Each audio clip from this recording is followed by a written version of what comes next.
Assalamualaikum warahmatullahi wabarakatuh. Halo semua, apa kabar? Semoga semua dalam keadaan sehat ya.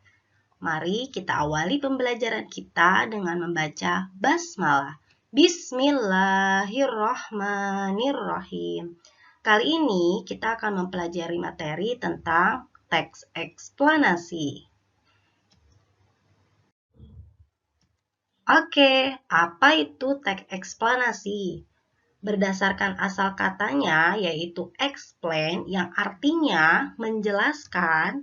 Nah, dari kata menjelaskan itu, kita sudah tahu bahwa teks eksplanasi adalah teks yang menjelaskan tentang proses terjadinya atau terbentuknya suatu fenomena alam atau sosial, seperti gejala alam, terjadinya pelangi, proses arus listrik, proses terjadinya siang dan malam, dan sebagainya.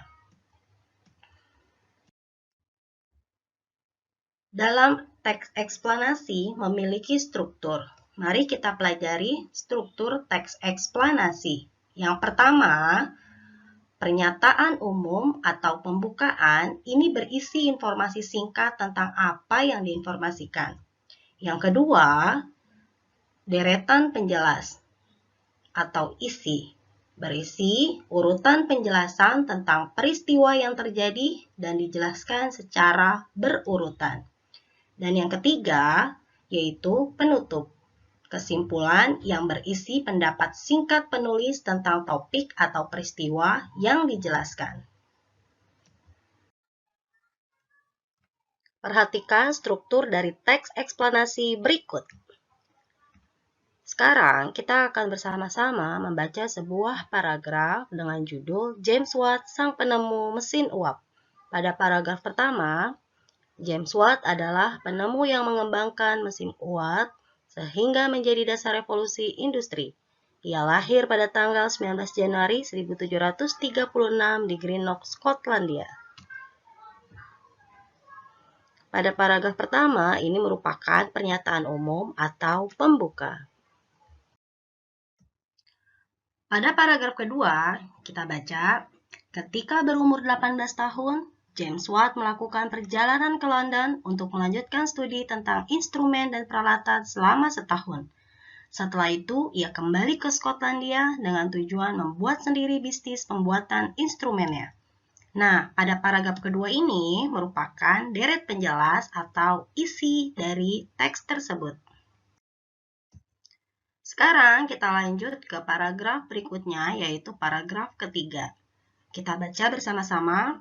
Sebagai penghargaan atas jasa-jasanya dalam pengembangan mesin uap, nama Watt diabadikan dengan dijadikan sebagai satuan energi dengan simbol W, seperti yang kita kenal sekarang.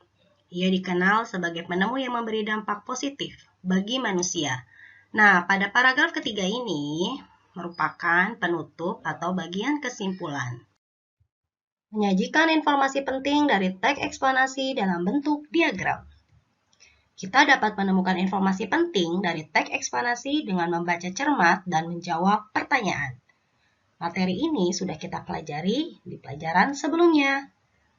Selain itu, kita dapat menuliskan informasi penting menggunakan diagram. Berikut contoh diagram yang dapat dibuat dari teks eksplanasi berjudul James Watt, sang penemu mesin uap. Pada paragraf 1 merupakan topik masalah. Apa yang dibahas pada teks? Yaitu penemu mesin uap oleh James Watt. Pada bagian paragraf pertama itu adalah pernyataan umum, berisi informasi singkat tentang apa yang dibicarakan atau diinformasikan. Pada paragraf 2 merupakan deretan penjelas. Mengapa James Watt pergi ke London? Bagian penjelasan berisi urutan uraian tentang proses dari peristiwa yang terjadi dan dijelaskan secara bertahap atau berurutan. Paragraf ketiga merupakan penutup. Apa yang dapat disimpulkan dari teks atau apa pendapat penulis tentang peristiwa yang dijelaskan. Pada bagian penutup merupakan kesimpulan yang berisi pendapat singkat penulis tentang topik yang dijelaskan. Alhamdulillah, hari ini pelajaran kita telah selesai. Mari sama-sama kita mengucapkan hamdalah. Alhamdulillahirobbil alamin. Assalamualaikum warahmatullahi wabarakatuh.